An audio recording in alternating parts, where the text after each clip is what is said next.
move on now to black locust. Black locust is another small tree to medium-sized tree. This is another one that's characterized by its bark, very deep, furrowed, thick bark. The thorns here at the base of the leaves are also very distinctive as well. They're pairs of thorns, so that makes it distinctive from some of the other in the locust family. Another one that's very common along the fence rows and the edges of fields, and typically going to be right along those edges and not so much in the field themselves. In this particular case, we're talking about a glycoside, or rhobididin, and in this particular case, the poisoning can occur from eating the roots, the bark, the sprouts, the seeds, the pods, or the trimmings, and primarily we're talking about sprouts, seed, and pods. Those are the more common ways in which that ingestion would occur. The animals that would be affected in this case, typically almost all of these animals could have some susceptibility. It generally tends to be horses that are most susceptible to this.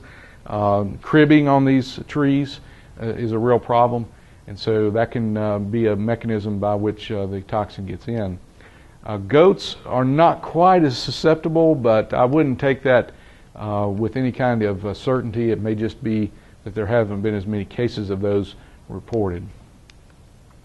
The signs just begin with a general depression, loss of appetite. They go off feed, dilated pupils, weakness, and it progresses into posterior paralysis, irregular pulse, very difficulty breathing, and ultimately some very bloody diarrhea.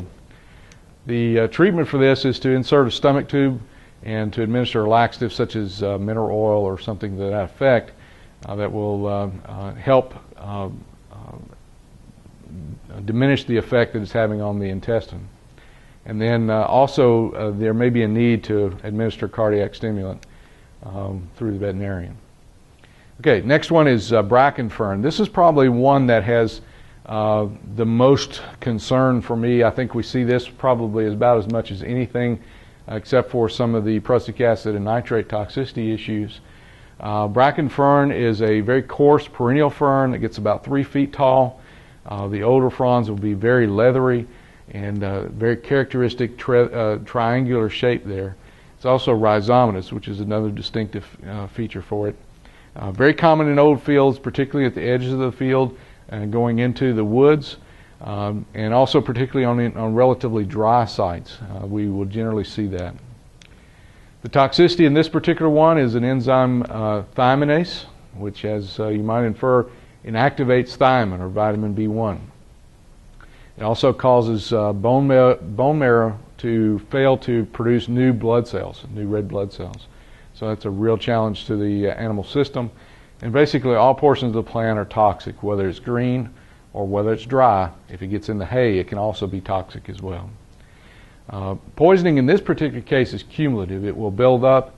They may not have the immediate symptoms early on, but over time it can become very, very problematic. And of course it will remain toxic if it gets into the hay.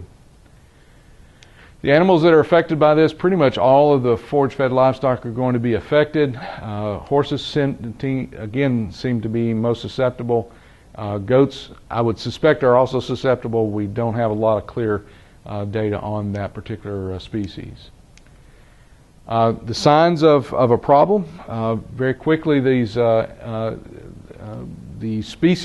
livestock species actually separate in terms of the signs that they would show. The monogastrics tend to lack coordination to begin with, standing with their legs very spread apart, arching their back, bracing as if they're uncoordinated, spiking a fever as well.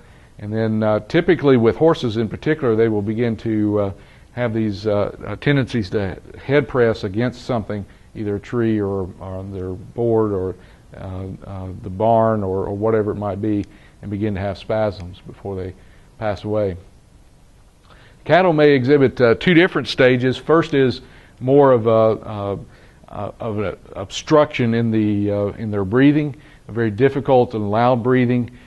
This would be more typical in younger animals. When we get into The later stages of this, it turns into very bloody feces and urine, very excessive bleeding from these fly bites as a resulting of the destruction of the red blood cells.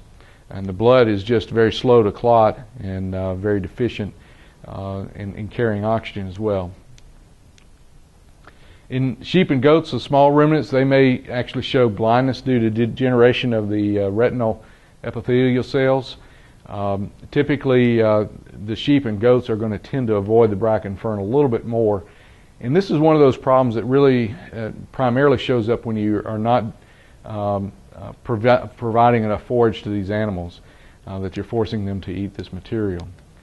The treatment would be to give monogastric injection of thiamine for 7 to 14 days after they have been exposed to this or have started showing signs. In ruminants, sometimes a whole blood transfusion may be required. Of course, that may be too extreme in many cases. Let me go on now to another one that's a very common one in the spring of the year that we see these in pastures all the time is Buttercup. And pretty much anything in that same family will have the same problem. There are low annual or perennial types of Buttercup, and each of them basically have the same kind of description. The stem leaves are alternate, simple, lobed, or divided. They're typically going to be relatively small growing. The real distinctive characteristic for Buttercup, of course, is the flowers have these 5 glossy petals to them that are very, very shiny, and that gives it the name of Buttercup. And this is one that occurs throughout the South, very problematic as a weed in many of our pastures, especially in the upper South, and very common in not only the pastures but also along the sides of the roads, especially where it's kind of clayey or near a creek where it stays kind of wet. The toxicity in this particular case is glycoside that is broken down, and it's actually a really severe irritant. When the plant is actually flowering, it's going to be more present than in the younger plant stages. It's also present in the leaves and stems as well. The animals that are affected, pretty much all livestock can be affected by this problem. Very unpalatable, so it's usually only a problem if there is a limit in the amount of forage or feed that's on offer. The signs of an issue here would be severe abdominal pain, severe diarrhea, convulsions, and ultimately death. Typically, we don't have a lot of dairy cows on pasture anymore, but oftentimes with dairy goats, we may see that the milk may be bitter or maybe even reddish in color as a result of the poisoning.